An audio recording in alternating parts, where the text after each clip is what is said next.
Hey guys, it's the Autohound again. I've been surfing on YouTube a bit about catalytic converters, and I'm noticing that there's a rise in thefts. A lot of videos are going out there pointing it out. So let's kind of dig a little bit deeper. Catalytic converter theft is booming, and it's a much discussed topic on YouTube. And part of it is because people want to know why it's happening. So we're going to cover that today. So why are people stealing them left and right? And what are the costs associated with it? And how easy it is to sell them, remove them, and kind of dispose of them. First, people are clearly selling them for large amounts of money because of what's inside them.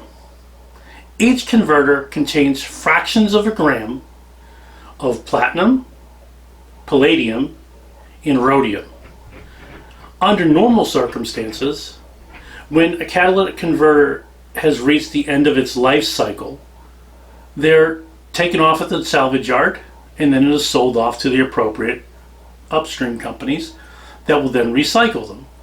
And the rare earth materials are extracted through different chemical processes and smashing processes. It's really interesting if you see it. I was pretty impressed just watching it because I like that stuff. But it yields about 2 to 30 grams of these rare earth metals depending on the size of the vehicles. Typically the bigger the vehicle, the more PGMs exist. Therefore, they're more valuable.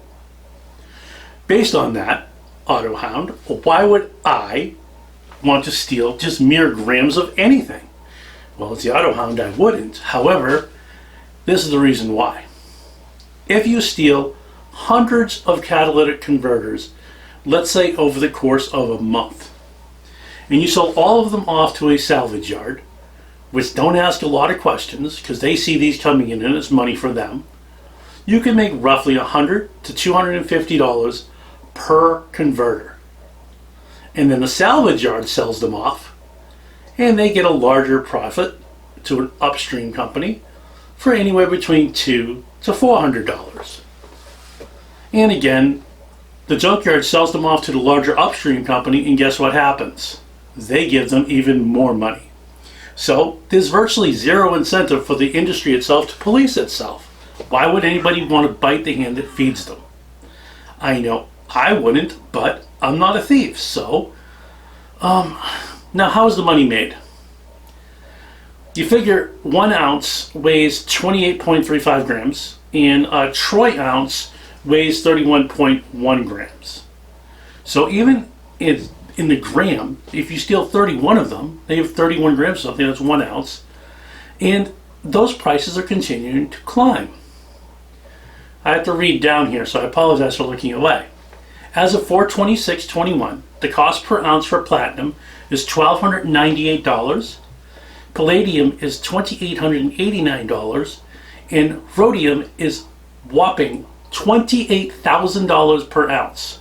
So if you just extract the rhodium, exclude everything else, which is on the average about 2.5 grams, you need 12 converters to make $28,000. 12 converters, that's it.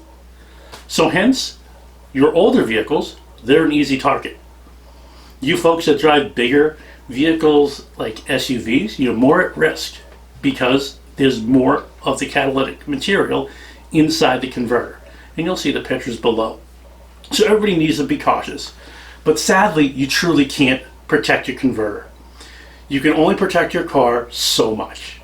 If you go to the shopping mall, if you leave it parked at a restaurant, if you go anywhere with your car, you're at risk of losing your catalytic converter. And 2 thieves with about 45 seconds in a Sawzall could hack out your catalytic converter like that. 45 seconds, it's gone. Nobody hears anything, nobody reports anything. Your car alarm may go off, but guess what? If it goes off, no one's going to notice it because nobody pays attention to car alarms anymore. And that's a video for another day. So with every car sold needing a catalytic converter to meet the emission standards, you can't buy a car without it.